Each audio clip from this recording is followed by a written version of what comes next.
ನಮಸ್ಕಾರ ಸ್ನೇಹಿತರೆ, Kannada books knowledge YouTube ಚಾನೆಲ್ಗೆ ನಿಮ್ಮೆಲ್ಲರಿಗೂ ಮಗದೊಮ್ಮೆ ಪ್ರೀತಿಯ ಸ್ವಾಗತ. ದಿ ಮೈಂಡ್ ಗಟ್ ಕನೆಕ್ಷನ್ ಪುಸ್ತಕದ ಮೊದಲನೇ ಭಾಗದ ವಿಡಿಯೋಗೆ ನೀವು ನೀಡಿದ ಅದ್ಭುತವಾದ ಪ್ರತಿಕ್ರಿಯೆಗೆ ತುಂಬು ಹೃದಯದ ಧನ್ಯವಾದಗಳು. ಮೊದಲನೇ ಭಾಗದಲ್ಲಿ ನಾವು ನಮ್ಮ ದೇಹ ಹೇಗೆ ಒಂದು ಸೂಪರ್ ಕಂಪ್ಯೂಟರ್ ತರಹ ಕೆಲಸ ಮಾಡುತ್ತದೆ, ನಮ್ಮ ಮೆದುಳು ಮತ್ತು ಹೊಟ್ಟೆಯ ನಡುವೆ ಇರುವ ಅದೃಶ್ಯ ಕನೆಕ್ಷನ್ ಹೇಗೆ ಕೆಲಸ ಮಾಡುತ್ತದೆ ಮತ್ತು ನಮ್ಮ ಹೊಟ್ಟೆಯಲ್ಲಿರುವ ಕೋಟ್ಯಾಂತರ ಬ್ಯಾಕ್ಟೀರಿಯಾಗಳು ನಮ್ಮ ಮೂಡನ್ನು ಹೇಗೆ ಕಂಟ್ರೋಲ್ ಮಾಡುತ್ತದೆ ಅಂತ ತುಂಬಾ ವಿವರವಾಗಿ ತಿಳಿದುಕೊಂಡೆವು. ನೀವಿನ್ನೂ ಆ ಮೊದಲನೇ ಭಾಗದ ವಿಡಿಯೋವನ್ನು ನೋಡಿಲ್ಲ ಅಂದ್ರೆ ದಯವಿಟ್ಟು ಮೊದಲು ಅದನ್ನು ನೋಡಿ. ಆ ವಿಡಿಯೋದ ಲಿಂಕನ್ನು ನಾನು ಕೆಳಗೆ ಡಿಸ್ಕ್ರಿಪ್ಷನ್ನಲ್ಲಿ ಕೊಟ್ಟಿದ್ದೇನೆ, ಹಾಗೆಯೇ ಕಮೆಂಟ್ ಬಾಕ್ಸ್ನಲ್ಲೂ ಪಿನ್ ಮಾಡಿದ್ದೇನೆ. ಅಲ್ಲಿ ಕ್ಲಿಕ್ ಮಾಡಿ ಖಂಡಿತವಾಗಿ ಆ ವಿಡಿಯೋವನ್ನು ನೋಡಿ. ಇವತ್ತಿನ ವಿಡಿಯೋದಲ್ಲಿ ನಾವು ಇದೇ ಪುಸ್ತಕದ ಅತ್ಯಂತ ರೋಚಕವಾದ ಮತ್ತು ನಮ್ಮ ಕಣ್ಣು ತೆರೆಸುವ ಎರಡನೇ ಭಾಗವನ್ನು ನೋಡಲಿದ್ದೇವೆ. ಈ ಎರಡನೇ ಭಾಗದ ಹೆಸರು ಇಂಟ್ಯೂಷನ್ ಮತ್ತು ಗಟ್ ಫೀಲಿಂಗ್ಸ್, ಅಂದರೆ ನಮ್ಮ ಅಂತಃಪ್ರಜ್ಞೆ ಮತ್ತು ಹೊಟ್ಟೆಯ ಒಳಗಿನ ಭಾವನೆಗಳು. ಈ ಎರಡನೇ ಭಾಗದಲ್ಲಿ ಒಟ್ಟು 3 ಅತ್ಯಂತ ಪ್ರಮುಖವಾದ ಅಧ್ಯಾಯಗಳಿವೆ. 5ನೇ ಅಧ್ಯಾಯದಲ್ಲಿ ನಮ್ಮ ಬಾಲ್ಯದ ಕಹಿ ನೆನಪುಗಳು ಮತ್ತು ನಾವು ಚಿಕ್ಕವರಿದ್ದಾಗ ಅನುಭವಿಸಿದ ನೋವುಗಳು ನಮ್ಮ ಹೊಟ್ಟೆಯ ಆರೋಗ್ಯವನ್ನು ಹೇಗೆ ಶಾಶ್ವತವಾಗಿ ಬದಲಾಯಿಸುತ್ತವೆ ಎಂದು ತಿಳಿಯಲಿದ್ದೇವೆ. 6ನೇ ಅಧ್ಯಾಯದಲ್ಲಿ ನಮ್ಮ ಭಾವನೆಗಳ ಬಗ್ಗೆ ಇರುವ ಹೊಸ ವಿಜ್ಞಾನವನ್ನು ಅರ್ಥ ಮಾಡಿಕೊಳ್ಳಲಿದ್ದೇವೆ. ಇನ್ನು 7ನೇ ಅಧ್ಯಾಯದಲ್ಲಿ ನಾವು ಜೀವನದಲ್ಲಿ ತೆಗೆದುಕೊಳ್ಳುವ ಪ್ರಮುಖ ನಿರ್ಧಾರಗಳಿಗೆ ನಾವು ಯಾರಿಗಾದರೂ ಮೋಸ ಹೋಗುವ ಮುನ್ನ ನಮ್ಮ ಹೊಟ್ಟೆಯಲ್ಲಿ ಬರುವ ಆ ಗಟ್ ಫೀಲಿಂಗ್ ಅಥವಾ ಅಂತಃಪ್ರಜ್ಞೆ ನಮಗೆ ಹೇಗೆ ನಿಖರವಾದ ಮಾರ್ಗದರ್ಶನ ನೀಡುತ್ತದೆ ಎನ್ನುವ ಆಶ್ಚರ್ಯಕರ ವಿಷಯಗಳನ್ನು ಡಾಕ್ಟರ್ ಎಮೆರಾನ್ ಮೇಯರ್ ಅವರು ಬಿಚ್ಚಿಟ್ಟಿದ್ದಾರೆ. ಈ ಎರಡನೇ ಭಾಗ ತುಂಬಾನೇ ಕುತೂಹಲಕಾರಿಯಾಗಿದೆ ಮತ್ತು ನಿಮ್ಮ ಜೀವನದ ದೃಷ್ಟಿಕೋನವನ್ನೇ ಬದಲಾಯಿಸುವಷ್ಟು ಶಕ್ತಿಶಾಲಿಯಾಗಿದೆ. ಹಾಗಾಗಿ ವಿಡಿಯೋವನ್ನು ಸ್ವಲ್ಪವೂ ಸ್ಕಿಪ್ ಮಾಡದೆ ಸಂಪೂರ್ಣವಾಗಿ ಕೊನೆಯವರೆಗೂ ನೋಡಿ. ವಿಡಿಯೋ ಶುರು ಮಾಡುವಕ್ಕಿಂತ ಮುಂಚೆ ನೀವಿನ್ನೂ ನಮ್ಮ ಕನ್ನಡ ಬುಕ್ಸ್ ನಾಲೆಜ್ ಚಾನೆಲ್ಗೆ ಸಬ್ಸ್ಕ್ರೈಬ್ ಆಗಿಲ್ಲ ಅಂದರೆ ದಯವಿಟ್ಟು ಈಗಲೇ ಸಬ್ಸ್ಕ್ರೈಬ್ ಮಾಡಿಕೊಳ್ಳಿ ಮತ್ತು ಪಕ್ಕದಲ್ಲಿರುವ ಬೆಲ್ ಐಕಾನ್ ಒತ್ತಿ. ಈ ವಿಡಿಯೋ ನಿಮಗೆ ಇಷ್ಟವಾದರೆ ಖಂಡಿತವಾಗಿ ಒಂದು ಲೈಕ್ ಮಾಡಿ ಮತ್ತು ಪ್ರತಿಯೊಬ್ಬರಿಗೂ ಈ ಆರೋಗ್ಯದ ಮಾಹಿತಿ ತಲುಪುವಂತೆ ನಿಮ್ಮ ಸ್ನೇಹಿತರೊಂದಿಗೆ ಮತ್ತು ಕುಟುಂಬದವರೊಂದಿಗೆ ಶೇರ್ ಮಾಡಿ. ಹಾಗೆಯೇ ವಿಡಿಯೋ ನೋಡಿದ ಮೇಲೆ ನಿಮ್ಮ ಅನಿಸಿಕೆಗಳನ್ನು ಕಮೆಂಟ್ ಬಾಕ್ಸ್ನಲ್ಲಿ ತಪ್ಪದೇ ತಿಳಿಸಿ. ಬನ್ನಿ ಸ್ನೇಹಿತರೆ, ತಡ ಮಾಡದೆ ಎರಡನೇ ಭಾಗದ ಮೊದಲನೇ ಅಧ್ಯಾಯವನ್ನು, ಅಂದರೆ ಪುಸ್ತಕದ 5ನೇ ಅಧ್ಯಾಯವನ್ನು ಶುರು ಮಾಡೋಣ. ಸ್ನೇಹಿತರೆ, ನೀವೆಂದಾದರೂ ಯೋಚನೆ ಮಾಡಿದ್ದೀರಾ? ನಮ್ಮಲ್ಲಿ ಕೆಲವರಿಗೆ ಸಣ್ಣ ಪುಟ್ಟ ಸಮಸ್ಯೆ ಎದುರಾದರೂ ವಿಪರೀತ ಟೆನ್ಷನ್ ಆಗುತ್ತದೆ, ಭಯ ಶುರುವಾಗುತ್ತದೆ ಮತ್ತು ತಕ್ಷಣ ಹೊಟ್ಟೆ ಹಾಳಾಗುತ್ತದೆ ಅಥವಾ ಗ್ಯಾಸ್ಟ್ರಿಕ್ ಬರುತ್ತದೆ. ಆದರೆ ಇನ್ನೂ ಕೆಲವರು ಎಷ್ಟೇ ದೊಡ್ಡ ಕಷ್ಟ ಬಂದರೂ ತುಂಬ ಕೂಲಾಗಿರುತ್ತಾರೆ ಮತ್ತು ಆರೋಗ್ಯವಾಗಿರುತ್ತಾರೆ. ಯಾಕೆ ಹೀಗೆ? ಪ್ರತಿಯೊಬ್ಬರ ದೇಹ ಒಂದೇ ತರಹ ಇದ್ದರೂ ನಮ್ಮ ಪ್ರತಿಕ್ರಿಯೆಗಳು ಯಾಕೆ ಇಷ್ಟೊಂದು ಭಿನ್ನವಾಗಿರುತ್ತವೆ? ಇದಕ್ಕೆ ಅತ್ಯಂತ ಆಶ್ಚರ್ಯಕರವಾದ ಉತ್ತರ ದ ಮೈಂಡ್ ಗಟ್ ಕನೆಕ್ಷನ್ ಪುಸ್ತಕದ 5ನೇ ಅಧ್ಯಾಯದಲ್ಲಿದೆ. ಈ ಅಧ್ಯಾಯದ ಹೆಸರು ಅನ್ಹೆಲ್ದಿ ಮೆಮರೀಸ್, ಅಂದರೆ ಅನಾರೋಗ್ಯಕರ ನೆನಪುಗಳು ಮತ್ತು ನಮ್ಮ ಬಾಲ್ಯದ ಅನುಭವಗಳು ನಮ್ಮ ಹೊಟ್ಟೆ ಮತ್ತು ಮೆದುಳಿನ ಸಂಭಾಷಣೆಯ ಮೇಲೆ ಬೀರುವ ಪ್ರಭಾವ. ದಯವಿಟ್ಟು ಈ ವಿಡಿಯೋವನ್ನು ಇಲ್ಲಿ ಸ್ವಲ್ಪವೂ ಸ್ಕಿಪ್ ಮಾಡಬೇಡಿ, ಏಕೆಂದರೆ ನೀವು ಇಷ್ಟು ವರ್ಷಗಳಿಂದ ಅನುಭವಿಸುತ್ತಿರುವ ಮಾನಸಿಕ ಒತ್ತಡ ಅಥವಾ ಹೊಟ್ಟೆಯ ಸಮಸ್ಯೆಗೆ ಅಸಲಿ ಕಾರಣ ಏನು ಎನ್ನುವುದು ಈ ವಿಡಿಯೋದಲ್ಲಿ ನಿಮಗೆ ಸ್ಪಷ್ಟವಾಗಿ ಅರ್ಥವಾಗುತ್ತದೆ. ಡಾಕ್ಟರ್ ಎಮೆರಾನ್ ಮೇಯರ್ ಅವರು ತಮ್ಮ ಸಂಶೋಧನೆಯಲ್ಲಿ ಒಂದು ಅದ್ಭುತವಾದ ವಿಷಯವನ್ನು ಕಂಡುಕೊಂಡರು. ನಮ್ಮ ಮೆದುಳು ಮತ್ತು ಹೊಟ್ಟೆಯ ಕನೆಕ್ಷನ್ ಹಾಗೂ ನಮ್ಮ ಹೊಟ್ಟೆಯಲ್ಲಿರುವ ಕೋಟ್ಯಾಂತರ ಬ್ಯಾಕ್ಟೀರಿಯಾಗಳ ಭವಿಷ್ಯ ನಾವು ಹುಟ್ಟಿದ ಮೊದಲ 1000 ದಿನಗಳಲ್ಲೇ ನಿರ್ಧಾರವಾಗಿ ಬಿಡುತ್ತದೆಯಂತೆ. ಹೌದು, ತಾಯಿಯ ಗರ್ಭದಲ್ಲಿರುವಾಗ ಶುರುವಾಗಿ ನಮಗೆ 2 ವರ್ಷ ವಯಸ್ಸಾಗುವ ಹೊತ್ತಿಗೆ ನಮ್ಮ ಹೊಟ್ಟೆ ಮತ್ತು ಮೆದುಳಿನ ಕನೆಕ್ಷನ್ ಸಂಪೂರ್ಣವಾಗಿ ಪ್ರೋಗ್ರಾಮ್ ಆಗಿರುತ್ತದೆ. ಈ ಸಮಯದಲ್ಲಿ ನಡೆಯುವ ಪ್ರತಿಯೊಂದು ಘಟನೆಯೂ ನಮ್ಮ ಇಡೀ ಜೀವನದ ಆರೋಗ್ಯವನ್ನು ನಿರ್ಧರಿಸುತ್ತದೆ. ಇದು ಹೇಗೆ ಅಂತ ಒಂದೊಂದಾಗಿ ಡಿಕೋಡ್ ಮಾಡೋಣ. ಮೊದಲನೇದಾಗಿ ನಾವು ಹುಟ್ಟುವ ಪ್ರಕ್ರಿಯೆ. ಇದು ಕೇಳಿದರೆ ಖಂಡಿತ ನಿಮಗೆ ಆಶ್ಚರ್ಯವಾಗಬಹುದು. ನಾರ್ಮಲ್ ಡೆಲಿವರಿ ಮೂಲಕ ಹುಟ್ಟುವ ಮಗು ತಾಯಿಯ ಗರ್ಭದಿಂದ ಹೊರಬರುವಾಗ ತಾಯಿಯ ದೇಹದಲ್ಲಿರುವ ಕೋಟ್ಯಾಂತರ ಅತ್ಯಮೂಲ್ಯವಾದ ಮತ್ತು ರಕ್ಷಣಾತ್ಮಕ ಬ್ಯಾಕ್ಟೀರಿಯಾಗಳನ್ನು ನುಂಗುತ್ತಲೇ ಹೊರಬರುತ್ತದೆ. ಇದು ಆ ಮಗುವಿಗೆ ಪ್ರಕೃತಿ ಕೊಡುವ ಮೊದಲನೇ ಮತ್ತು ಅತಿ ದೊಡ್ಡ ರಕ್ಷಾಕವಚ. ಈ ಬ್ಯಾಕ್ಟೀರಿಯಾಗಳು ಮಗುವಿನ ಹೊಟ್ಟೆ ಸೇರಿ ಅಲ್ಲಿಂದ ಮೆದುಳಿಗೆ ಒಳ್ಳೆಯ ಸಿಗ್ನಲ್ ಕಳುಹಿಸಲು ಶುರು ಮಾಡುತ್ತವೆ. ಆದರೆ ಇತ್ತೀಚಿನ ದಿನಗಳಲ್ಲೇ ಹೆಚ್ಚಾಗಿರುವ ಸಿ ಸೆಕ್ಷನ್ ಅಥವಾ ಆಪರೇಷನ್ ಮೂಲಕ ಹುಟ್ಟುವ ಮಕ್ಕಳಿಗೆ ತಾಯಿಯ ಈ ರಕ್ಷಣಾತ್ಮಕ ಬ್ಯಾಕ್ಟೀರಿಯಾಗಳು ಸಿಗುವುದೇ ಇಲ್ಲ. ಬದಲಾಗಿ ಆಪರೇಷನ್ ಥಿಯೇಟರ್ನಲ್ಲಿರುವ ಆಸ್ಪತ್ರೆಯ ವಾತಾವರಣದಲ್ಲಿರುವ ಬೇರೆ ಬೇರೆ ಬ್ಯಾಕ್ಟೀರಿಯಾಗಳು ಆ ಮಗುವಿನ ಹೊಟ್ಟೆಯನ್ನು ಸೇರುತ್ತವೆ. ಡಾಕ್ಟರ್ ಮೇಯರ್ ಅವರು ಹೇಳುವ ಪ್ರಕಾರ ಸಿ ಸೆಕ್ಷನ್ ಮೂಲಕ ಹುಟ್ಟಿದ ಮಕ್ಕಳಿಗೆ ಮುಂದೆ ದೊಡ್ಡವರಾದ ಮೇಲೆ ಅಲರ್ಜಿ, ಅಸ್ಥಮಾ, ವಿಪರೀತ ಬೊಜ್ಜು ಮತ್ತು ಮಾನಸಿಕ ಆತಂಕ ಬರುವ ಸಾಧ್ಯತೆಗಳು ನಾರ್ಮಲ್ ಡೆಲಿವರಿಯಲ್ಲಿ ಹುಟ್ಟಿದ ಮಕ್ಕಳಿಗಿಂತ ತುಂಬಾನೇ ಹೆಚ್ಚಾಗಿರುತ್ತದೆ. ಎರಡನೆಯ ಬಹುಮುಖ್ಯವಾದ ಅಂಶ ಅಂದರೆ ತಾಯಿಯ ಎದೆಹಾಲು. ತಾಯಿಯ ಎದೆಹಾಲಿನಲ್ಲಿ ವಿಟಮಿನ್ಗಳು ಮತ್ತು ಪ್ರೋಟೀನ್ಗಳಿವೆ ಅಂತ ನಮಗೆ ಗೊತ್ತು. ಆದರೆ ಅದರಲ್ಲಿ HMO ಎನ್ನುವ ಒಂದು ವಿಶೇಷವಾದ ಕಾಂಪ್ಲೆಕ್ಸ್ ಸಕ್ಕರೆಯ ಅಂಶ ಇರುತ್ತದೆ. ಆಘಾತಕಾರಿ ವಿಷಯ ಏನೆಂದರೆ ಈ HMO ಸಕ್ಕರೆಯನ್ನು ಜೀರ್ಣಿಸಿಕೊಳ್ಳುವ ಶಕ್ತಿ ಆ ಪುಟ್ಟ ಮಗುವಿನ ದೇಹಕ್ಕೆ ಇರುವುದಿಲ್ಲ. ಹಾಗಾದರೆ ಪ್ರಕೃತಿ ಯಾಕೆ ತಾಯಿಯ ಹಾಲಿನಲ್ಲಿ ಮಗುವಿಗೆ ಜೀರ್ಣವಾಗದ ಸಕ್ಕರೆಯನ್ನು ಇಟ್ಟಿದೆ? ಯಾಕೆಂದರೆ ಆ ವಿಶೇಷವಾದ ಸಕ್ಕರೆ ಇರುವುದು ಮಗುವಿಗಾಗಿ ಅಲ್ಲ, ಮಗುವಿನ ಹೊಟ್ಟೆಯಲ್ಲಿರುವ ಕೋಟ್ಯಂತರ ಒಳ್ಳೆಯ ಬ್ಯಾಕ್ಟೀರಿಯಾಗಳಿಗೆ ಆಹಾರವಾಗಿ. ಆ ಬ್ಯಾಕ್ಟೀರಿಯಾಗಳು ಈ ಸಕ್ಕರೆಯನ್ನು ತಿಂದು ಬೆಳೆದು ಮಗುವಿನ ಮೆದುಳನ್ನು ಅತ್ಯಂತ ಶಾರ್ಪ್ ಆಗಿ ಮತ್ತು ಶಾಂತವಾಗಿ ಬೆಳೆಯುವಂತೆ ಮಾಡುತ್ತವೆ. ಯಾವ ಮಗುವಿಗೆ ಸರಿಯಾಗಿ ತಾಯಿಯ ಎದೆಹಾಲು ಸಿಗುವುದಿಲ್ಲವೋ ಅಥವಾ ಚಿಕ್ಕ ವಯಸ್ಸಿನಲ್ಲೇ ಡಬ್ಬಿಯ ಹಾಲು ಕುಡಿಸಿ ಬೆಳೆಸುತ್ತಾರೋ ಆ ಮಗುವಿನ ಹೊಟ್ಟೆಯಲ್ಲಿರುವ ಒಳ್ಳೆಯ ಬ್ಯಾಕ್ಟೀರಿಯಾಗಳು ಹಸಿವಿನಿಂದ ಸತ್ತು ಹೋಗುತ್ತವೆ. ಇದರಿಂದ ಅವರ ಮೆದುಳಿನ ಬೆಳವಣಿಗೆಯ ಮೇಲೂ ಕೆಟ್ಟ ಪರಿಣಾಮ ಬೀರುತ್ತದೆ. ಮೂರನೆಯ ಮತ್ತು ಅತ್ಯಂತ ಅಪಾಯಕಾರಿಯಾದ ವಿಷಯವೆಂದರೆ ಆಂಟಿಬಯೋಟಿಕ್ ಮಾತ್ರೆಗಳ ಬಳಕೆ. ಮಗುವಿಗೆ ಸಣ್ಣದಾಗಿ ಜ್ವರ ಬಂತು, ಕೆಮ್ಮು ಬಂತು ಅಂತ ಚಿಕ್ಕ ವಯಸ್ಸಿನಲ್ಲೇ ವಿಪರೀತ ಆಂಟಿಬಯೋಟಿಕ್ ಔಷಧಿಗಳನ್ನು ಕೊಟ್ಟರೆ ಅದು ಮಗುವಿನ ಹೊಟ್ಟೆಯಲ್ಲಿ ಒಂದು ನ್ಯೂಕ್ಲಿಯರ್ ಬಾಂಬ್ ಹಾಕಿದ ಹಾಗೆ. ಆ ಔಷಧಿ ಹೊಟ್ಟೆಯಲ್ಲಿರುವ ಕೆಟ್ಟ ಬ್ಯಾಕ್ಟೀರಿಯಾಗಳ ಜೊತೆಗೆ ಅತ್ಯಂತ ಅಮೂಲ್ಯವಾದ ಒಳ್ಳೆಯ ಬ್ಯಾಕ್ಟೀರಿಯಾಗಳನ್ನು ಸಂಪೂರ್ಣವಾಗಿ ನಾಶ ಮಾಡಿಬಿಡುತ್ತದೆ. ಇದರಿಂದ ಆ ಮಗುವಿನ ಹೊಟ್ಟೆ ಮತ್ತು ಮೆದುಳಿನ ನಡುವಿನ ಕನೆಕ್ಷನ್ ಕಟ್ಟಾಗುತ್ತದೆ. ಇನ್ನು ನಾಲ್ಕನೆಯದು ಮತ್ತು ಈ ಅಧ್ಯಾಯದ ಅತ್ಯಂತ ಪ್ರಮುಖವಾದ ವಿಷಯ, ಬಾಲ್ಯದ ಮಾನಸಿಕ ಆಘಾತಗಳು. ಒಂದು ಮಗು ಚಿಕ್ಕ ವಯಸ್ಸಿನಲ್ಲಿ ತಾಯಿಯಿಂದ ದೂರವಾದರೆ, ಮನೆಯಲ್ಲಿ ತಂದೆ ತಾಯಿಯ ವಿಪರೀತ ಜಗಳಗಳನ್ನು ನೋಡುತ್ತಾ ಬೆಳೆದರೆ, ಅಥವಾ ಆ ಮಗುವಿಗೆ ಯಾರಾದರೂ ದೈಹಿಕವಾಗಿ ಮತ್ತು ಮಾನಸಿಕವಾಗಿ ಹಿಂಸೆ ಕೊಟ್ಟರೆ, ಆ ಕಹಿ ನೆನಪುಗಳು ಕೇವಲ ಅವರ ಮೆದುಳಿನಲ್ಲಿ ಮಾತ್ರ ಸೇವಾಗಿರುವುದಿಲ್ಲ. ಆ ಎಲ್ಲ ನೋವು, ಆತಂಕ ಮತ್ತು ಭಯದ ನೆನಪುಗಳು ಅವರ ಹೊಟ್ಟೆಯಲ್ಲಿರುವ ಎರಡನೇ ಮೆದುಳಿನಲ್ಲಿ, ಅಂದರೆ ಹೊಟ್ಟೆಯ ನರಕೋಶಗಳಲ್ಲಿ ಶಾಶ್ವತವಾಗಿ ಸೇವಾಗಿಬಿಡುತ್ತವೆ. ಇದನ್ನೇ ಡಾಕ್ಟರ್ ಮೇಯರ್ ಅವರು ಅನ್ಹೆಲ್ದಿ ಮೆಮೊರೀಸ್ ಅಂತ ಕರೆಯುತ್ತಾರೆ.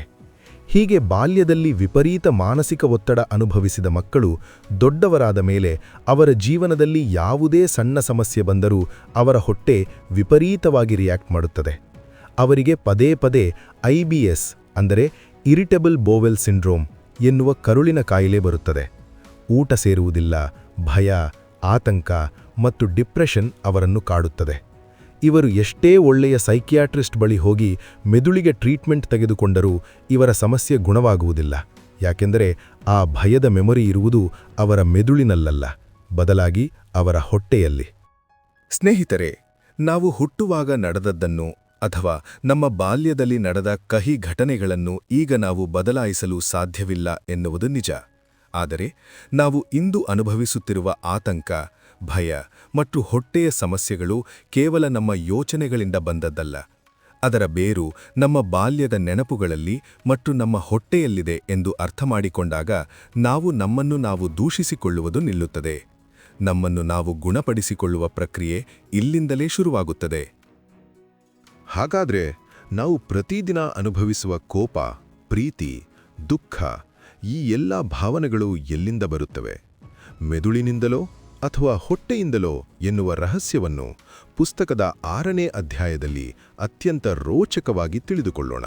ಸ್ನೇಹಿತರೆ, ನಿಮಗೆ ಎಂದಾದರೂ ಕೋಪ ಬಂದಾಗ, ವಿಪರೀತ ದುಃಖವಾದಾಗ ಅಥವಾ ತುಂಬಾ ಖುಷಿಯಾದಾಗ ಆ ಭಾವನೆಗಳು ಅಸಲಿಗೆ ಎಲ್ಲಿಂದ ಬರುತ್ತವೆ ಅಂತ ನೀವು ಯೋಚನೆ ಮಾಡಿದ್ದೀರಾ? ನಾವು ಸಾಮಾನ್ಯವಾಗಿ ಅಂದುಕೊಳ್ಳುವುದು ನಮ್ಮ ಭಾವನೆಗಳು ನಮ್ಮ ಹೃದಯದಿಂದ ಅಥವಾ ನಮ್ಮ ಮೆದುಳಿನಿಂದ ಸೃಷ್ಟಿಯಾಗುತ್ತವೆ ಅಂತ. ಆದರೆ ಡಾಕ್ಟರ್ ಎಮೆರಾನ್ ಮೇಯರ್ ಅವರು ಹೇಳುವ ವಿಜ್ಞಾನದ ಸತ್ಯವೇ ಬೇರೆ. ದ ಮೈಂಡ್ ಗಟ್ ಕನೆಕ್ಷನ್ ಪುಸ್ತಕದ 6ನೇ ಅಧ್ಯಾಯ, a new understanding of emotions, ಅಂದರೆ ನಮ್ಮ ಭಾವನೆಗಳ ಬಗೆಗಿನ ಹೊಸ ವಿಜ್ಞಾನ. ದಯವಿಟ್ಟು ವಿಡಿಯೋವನ್ನು ಸ್ವಲ್ಪವೂ ಸ್ಕಿಪ್ ಮಾಡದೆ ಸಂಪೂರ್ಣವಾಗಿ ಕೇಳಿ.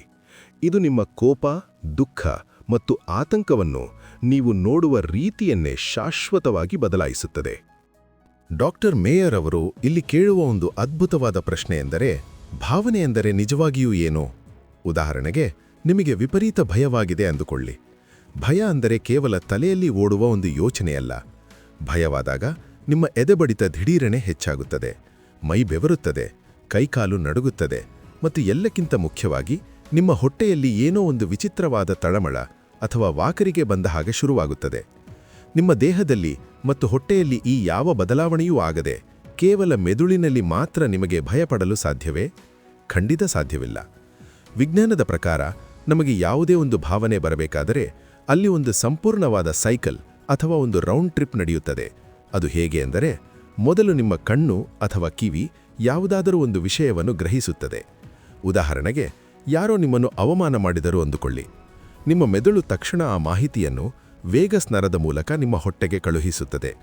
ಆ ಮೆಸೇಜ್ ಬಂದ ತಕ್ಷಣ ನಿಮ್ಮ ಹೊಟ್ಟೆಯ ಸ್ನಾಯುಗಳು ಬಿಗಿಯಾಗುತ್ತವೆ, ಆಸಿಡ್ ಉತ್ಪಾದನೆ ಹೆಚ್ಚಾಗುತ್ತದೆ ಮತ್ತು ಜೀರ್ಣಕ್ರಿಯೆ ನಿಂತು ಹೋಗುತ್ತದೆ. ಈಗ ಅಸಲಿ ಆಟ ಶುರುವಾಗುತ್ತದೆ.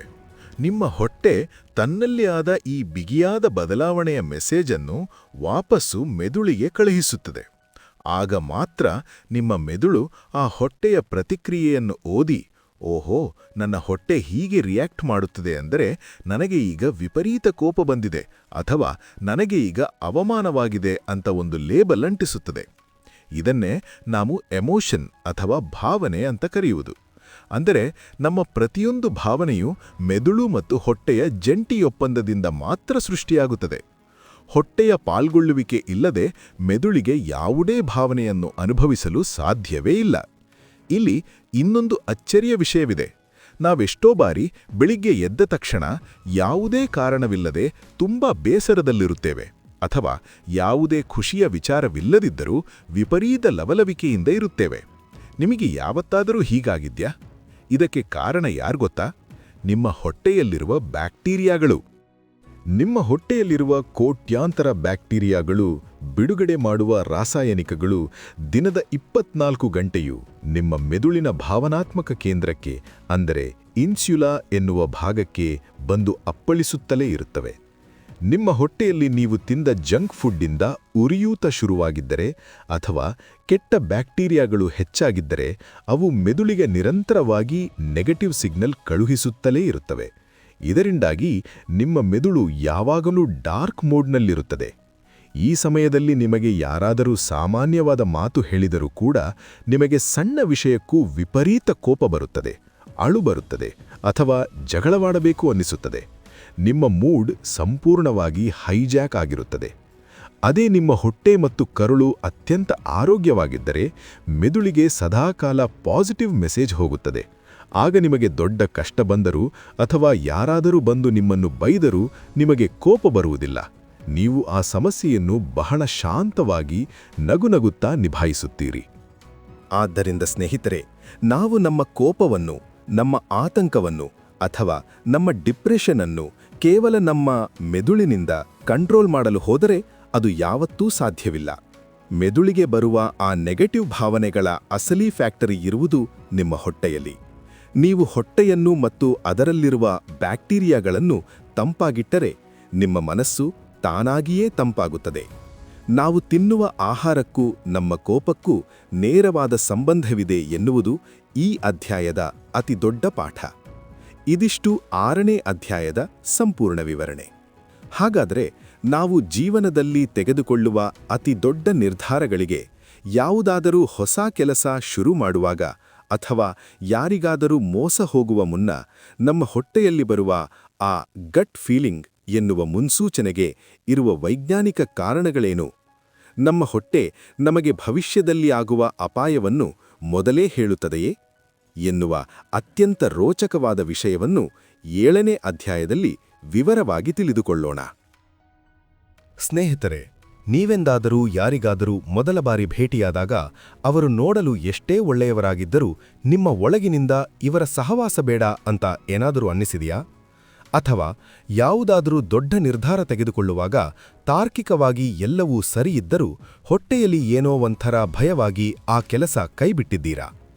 ಆಮೇಲೆ ನೋಡಿದರೆ ಆ ನಿರ್ಧಾರವೇ ಸರಿಯಾಗಿತ್ತು ಅಂದು ನನ್ನ ಮನಸ್ಸು ಹೇಳಿದ್ದೇ ನಿಜವಾಯಿತು ಅಂತ ನಿಮಗೆ ಅನಿಸಿದೆಯಾ? ಇದನ್ನೇ ನಾವು ಗಟ್ ಫೀಲಿಂಗ್ ಅಥವಾ ಅಂತಃಪ್ರಜ್ಞೆ ಅಂತ ಕರೆಯುತ್ತೇವೆ. ದ ಮೈಂಡ್ ಗಟ್ ಕನೆಕ್ಷನ್ ಪುಸ್ತಕದ 7ನೇ ಅಧ್ಯಾಯವಾದ ಅಂಡರ್ಸ್ಟ್ಯಾಂಡಿಂಗ್ ಇಂಟ್ಯೂಟಿವ್ ಡಿಸಿಷನ್ ಮೇಕಿಂಗ್ನಲ್ಲಿ ಡಾಕ್ಟರ್ ಎಮೆರಾನ್ ಮೇಯರ್ ಅವರು ಈ ಗಟ್ ಫೀಲಿಂಗ್ ಹಿಂದಿರುವ ನಿಖರವಾದ ವಿಜ್ಞಾನವನ್ನು ಬಿಚ್ಚಿಟ್ಟಿದ್ದಾರೆ. ಇದು ಯಾವುದೇ ಮ್ಯಾಜಿಕ್ ಅಲ್ಲ, ಬದಲಾಗಿ ನಮ್ಮ ದೇಹದ ಅತ್ಯಂತ ಬುದ್ಧಿವಂತ ಡೇಟಾಬೇಸ್ ಸಿಸ್ಟಮ್. ದಯವಿಟ್ಟು ಈ ವಿಡಿಯೋವನ್ನು ಸ್ವಲ್ಪವೂ ಸ್ಕಿಪ್ ಮಾಡದೆ ಕೊನೆಯವರೆಗೂ ಕೇಳಿ, ಏಕೆಂದರೆ ಇದು ನಿಮ್ಮ ಜೀವನದ ನಿರ್ಧಾರಗಳನ್ನು ತೆಗೆದುಕೊಳ್ಳುವ ರೀತಿಯನ್ನೇ ಬದಲಾಯಿಸುತ್ತದೆ. ನಾವೆಲ್ಲರೂ ಅಂದುಕೊಂಡಿರುವುದು ನಾವು ನಿರ್ಧಾರಗಳನ್ನು ಕೇವಲ ನಮ್ಮ ಬುದ್ಧಿಯಿಂದ ಅಥವಾ ಲಾಜಿಕ್ಕಿಂದ ತೆಗೆದುಕೊಳ್ಳುತ್ತೇವೆ ಅಂತ. ಆದರೆ ವಿಜ್ಞಾನ ಹೇಳುವುದೇ ಬೇರೆ. ನಿಮ್ಮ ಮೆದುಳು ಒಂದು ಬೃಹತ್ ಸೂಪರ್ ಕಂಪ್ಯೂಟರ್ ಇದ್ದ ಹಾಗೆ. ನೀವು ಹುಟ್ಟಿದಾಗಿನಿಂದ ಇಲ್ಲಿಯವರೆಗೆ ನೋಡಿದ, ಕೇಳಿದ, ಅನುಭವಿಸಿದ ಪ್ರತಿಯೊಂದು ಘಟನೆಯನ್ನೂ ನಿಮ್ಮ ಮೆದುಳು ವಿಡಿಯೋ ರೆಕಾರ್ಡಿಂಗ್ನಂತೆ ಸೇವ್ ಮಾಡಿಟ್ಟುಕೊಂಡಿರುತ್ತದೆ. ಕೇವಲ ವಿಡಿಯೋ ಮಾತ್ರವಲ್ಲ, ಆ ಘಟನೆ ನಡೆದಾಗ ನಿಮ್ಮ ಹೊಟ್ಟೆಯಲ್ಲಿ ಯಾವ ರೀತಿಯ ಭಾವನೆ ಇತ್ತು ಅನ್ನೋದನ್ನು ಮೆದುಳು ಆ ಮೆಮೊರಿಗೆ ಒಂದು ಟ್ಯಾಗ್ ತರಹ ಅಂಟಿಸಿರುತ್ತದೆ. ಉದಾಹರಣೆಗೆ, ಹಿಂದೆ ಯಾರಿಗೋ ಹಣ ಕೊಟ್ಟು ನೀವು ಮೋಸ ಹೋಗಿದ್ದಾಗ ನಿಮ್ಮ ಹೊಟ್ಟೆ ಹೇಗೆ ತಳಮಳ ಆಗಿತ್ತೋ ಆ ಸಂವೇದನೆಯನ್ನು ಮೆದುಳು ಸೇವ್ ಮಾಡಿಟ್ಟುಕೊಂಡಿರುತ್ತದೆ. ಈಗ ನೀವು ಹೊಸದಾಗಿ ಒಬ್ಬ ವ್ಯಕ್ತಿಯ ಜೊತೆ ಬಿಸಿನೆಸ್ ಡೀಲ್ ಮಾಡಲು ಕುಳಿತಿದ್ದೀರಿ ಅಂದುಕೊಳ್ಳಿ. ಆ ವ್ಯಕ್ತಿ ನೋಡಲು ಬಹಳ ಪ್ರಾಮಾಣಿಕನಂತೆ ಕಾಣುತ್ತಿದ್ದಾನೆ, ಅವನ ಮಾತುಗಳು ಕೂಡ ಲಾಜಿಕಲ್ ಆಗಿ ಸರಿಯಾಗಿವೆ. ಆದರೆ ನಿಮ್ಮ ಮೆದುಳು ಮಿಲಿಸೆಕೆಂಡುಗಳಲ್ಲಿ ತನ್ನ ಹಳೆಯ ಡೇಟಾಬೇಸನ್ನು ಹುಡುಕುತ್ತದೆ. ಆ ವ್ಯಕ್ತಿಯ ಮುಖಭಾವ ಅಥವಾ ಆತನ ಮಾತಿನ ಶೈಲಿ ಹಿಂದೊಮ್ಮೆ ನಿಮಗೆ ಮೋಸ ಮಾಡಿದ ವ್ಯಕ್ತಿಯ ಶೈಲಿಗೆ ಸ್ವಲ್ಪ ಮಟ್ಟಿಗೆ ಮ್ಯಾಚ್ ಆದರೂ ಸಾಕು, ಮೆದುಳು ತಕ್ಷಣವೇ ವೇಗಸ್ ನರದ ಮೂಲಕ ನಿಮ್ಮ ಹೊಟ್ಟೆಗೆ ಸಿಗ್ನಲ್ ಕಳುಹಿಸುತ್ತದೆ. ಆಗ ನಿಮ್ಮ ಹೊಟ್ಟೆ ಆ ಹಳೆಯ ಕಹಿ ನೆನಪಿನ ಮೆಮೊರಿಯನ್ನು ರೀಪ್ಲೇ ಮಾಡುತ್ತದೆ. ತಕ್ಷಣವೇ ನಿಮ್ಮ ಹೊಟ್ಟೆಯಲ್ಲಿ ಚಿಟ್ಟೆ ಹಾರಾಡಿದ ಹಾಗೆ ಅಥವಾ ಒಂಥರ ಕಸಿವಿಸಿ ಶುರುವಾಗುತ್ತದೆ. ಆ ಹೊಟ್ಟೆಯ ಕಸಿವಿಸಿ ಮತ್ತೊಮ್ಮೆ ಮೆದುಳಿಗೆ ಹೋಗಿ ಎಚ್ಚರಿಕೆ, ಇಲ್ಲಿ ಏನೋ ತಪ್ಪಾಗಿದೆ ಎನ್ನುವ ಅಲಾರಂ ಹೊಡೆಯುತ್ತದೆ. ಇದನ್ನೇ ನಾವು ಗಟ್ ಫೀಲಿಂಗ್ ಅನ್ನುವುದು. ಇದು ಎಷ್ಟೊಂದು ವೇಗವಾಗಿ ನಡೆಯುತ್ತದೆ ಎಂದರೆ ನಿಮ್ಮ ಲಾಜಿಕಲ್ ಮೆದುಳಿಗೆ ಏನಾಗುತ್ತಿದೆ ಎಂದು ಅರ್ಥವಾಗುವ ಮುನ್ನವೇ ನಿಮ್ಮ ಹೊಟ್ಟೆ ನಿಮಗೆ ಅಪಾಯದ ಮುನ್ಸೂಚನೆ ಕೊಟ್ಟುಬಿಟ್ಟಿರುತ್ತದೆ. ಡಾಕ್ಟರ್ ಮೇಯರ್ ಅವರು ಹೇಳುವ ಪ್ರಕಾರ ಜೀವನದ ಅತಿದೊಡ್ಡ ಮತ್ತು ಸಂಕೀರ್ಣವಾದ ನಿರ್ಧಾರಗಳನ್ನು, ಅಂದರೆ ಯಾರನ್ನು ಮದುವೆಯಾಗಬೇಕು, ಯಾವ ಕೆರಿಯರ್ ಆರಿಸಿಕೊಳ್ಳಬೇಕು ಎನ್ನುವುದನ್ನು ಕೇವಲ ಲಾಜಿಕ್ನಿಂದ ಮಾಡಲು ಹೋದರೆ ನಾವು ಫೇಲ್ ಆಗುವ ಸಾಧ್ಯತೆ ಹೆಚ್ಚು. ಇಂತಹ ಸಂಕೀರ್ಣ ಸಮಯದಲ್ಲಿ ನಮ್ಮ ಹೊಟ್ಟೆ ಕೊಡುವ ಗಟ್ ಫೀಲಿಂಗ್ 100ಕ್ಕೆ 100 ನಿಖರವಾಗಿರುತ್ತದೆ. ಬುದ್ಧಿ ಸುಳ್ಳು ಹೇಳಬಹುದು, ಆದರೆ ಹೊಟ್ಟೆ ಯಾವತ್ತೂ ಸುಳ್ಳು ಹೇಳುವುದಿಲ್ಲ. ಆದರೆ ಇಲ್ಲೊಂದು ಬಹುದೊಡ್ಡ ಟ್ವಿಸ್ಟ್ ಇದೆ, ಗಮನವಿಟ್ಟು ಕೇಳಿ. ಈ ನಿಮ್ಮ ಗಟ್ ಫೀಲಿಂಗ್ ಅಥವಾ ಅಂತಃಪ್ರಜ್ಞೆ ಸರಿಯಾಗಿ ಕೆಲಸ ಮಾಡಬೇಕಾದ್ರೆ ನಿಮ್ಮ ಹೊಟ್ಟೆ ಸಂಪೂರ್ಣವಾಗಿ ಆರೋಗ್ಯವಾಗಿರಬೇಕು. ನೀವು ವಿಪರೀತ ಜಂಕ್ ಫುಡ್ ತಿನ್ನುತ್ತಿದ್ದರೆ, ನಿಮ್ಮ ಕರುಳಿನಲ್ಲಿ ಕೆಟ್ಟ ಬ್ಯಾಕ್ಟೀರಿಯಾಗಳು ತುಂಬಿಕೊಂಡಿದ್ದರೆ ಮತ್ತು ಹೊಟ್ಟೆಯಲ್ಲಿ ಉರಿಯೂತ ಇದ್ದರೆ ಏನಾಗುತ್ತದೆ ಗೊತ್ತಾ? ಈ ಕಮ್ಯುನಿಕೇಷನ್ ಸಿಸ್ಟಮ್ ಸಂಪೂರ್ಣವಾಗಿ ಹಾಳಾಗುತ್ತದೆ. ಆಗ ನಿಮ್ಮ ಹೊಟ್ಟೆ ಯಾವುದೇ ಅಪಾಯವಿಲ್ಲದಿದ್ದರೂ ಮೆದುಳಿಗೆ ಸುಳ್ಳುಸುಳ್ಳೇ ಅಪಾಯದ ಸಿಗ್ನಲ್ ಕಳುಹಿಸಲು ಶುರು ಮಾಡುತ್ತದೆ. ಒಳ್ಳೆಯ ವ್ಯಕ್ತಿ ಸಿಕ್ಕರೂ ನಿಮ್ಮ ಹೊಟ್ಟೆ ಇವನಿಗೆ ಮೋಸಗಾರ ಅಂತ ತಪ್ಪು ಮೆಸೇಜ್ ಕೊಡುತ್ತದೆ. ನೀವು ಸಣ್ಣ ನಿರ್ಧಾರ ತೆಗೆದುಕೊಳ್ಳಲು ಕೂಡ ವಿಪರೀತ ಕನ್ಫ್ಯೂಸ್ ಆಗುತ್ತೀರಿ, ಭಯಪಡುತ್ತೀರಿ. ಇದನ್ನೇ ನಾವು ಆತಂಕ ಅಥವಾ ಆಂಗ್ಸೈಟಿ ಎನ್ನುವುದು. ನಿಮ್ಮ ಗಟ್ ಫೀಲಿಂಗ್ ಕೆಟ್ಟು ಹೋಗಿದೆ ಎನ್ನುವುದರ ಸ್ಪಷ್ಟ ಲಕ್ಷಣವಿದು. ಆದ್ದರಿಂದ ಸ್ನೇಹಿತರೆ, 7ನೇ ಅಧ್ಯಾಯದ ಸಾರಾಂಶ ಇಷ್ಟೇ. ನಿಮ್ಮ ಜೀವನದ ಯಶಸ್ಸು ನೀವು ತೆಗೆದುಕೊಳ್ಳುವ ನಿರ್ಧಾರಗಳ ಮೇಲೆ ನಿಂತಿದೆ. ಆ ನಿರ್ಧಾರಗಳ ನಿಖರತೆ ನಿಮ್ಮ ಗಟ್ ಫೀಲಿಂಗ್ ಮೇಲೆ ನಿಂತಿದೆ ಮತ್ತು ಆ ಗಟ್ ಫೀಲಿಂಗ್ ನಿಮ್ಮ ಹೊಟ್ಟೆಯ ಆರೋಗ್ಯದ ಮೇಲೆ ನಿಂತಿದೆ. ಅತ್ಯುತ್ತಮ ನಿರ್ಧಾರಗಳನ್ನು ತೆಗೆದುಕೊಳ್ಳುವ ಶಕ್ತಿಶಾಲಿಯಾದ ಬುದ್ಧಿವಂತಿಕೆ ನಿಮ್ಮ ಹೊಟ್ಟೆಯಲ್ಲೇ ಅಡಗಿದೆ.